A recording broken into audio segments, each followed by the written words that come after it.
बेशक आसमानों और जमीन की पैदाइश और रात और दिन के बदल बदल कर आने जाने में अक्ल वालों के लिए निशानियां हैं, जो खड़े और बैठे और लेटे हर हाल में अल्लाह को याद करते और आसमान और जमीन की पैदाइश में गौर करते और कहते हैं कि ऐ परवरदिगार, तूने इस कायनात को बेफायदा नहीं पैदा किया,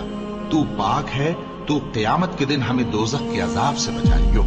ऐ परवरदिगार, जिसको तूने दोज़ख में डाला उसे रुस्वा किया और जालिमों का कोई मददगार नहीं होगा। ऐ परवरदिगार, हमने एक पुकारने वाले को सुना कि ईमान के लिए पुकार रहा था कि अपने परवरदिगार पर ईमान लाओ, तो हम ईमान ले आए। सो ऐ परवरदिगार, हमारे गुनाह मुआफ फरमा और हमारी बुराइयों को हमसे दूर कर दे और हमको दुनिया से नेक बंदों के साथ उठाइयो।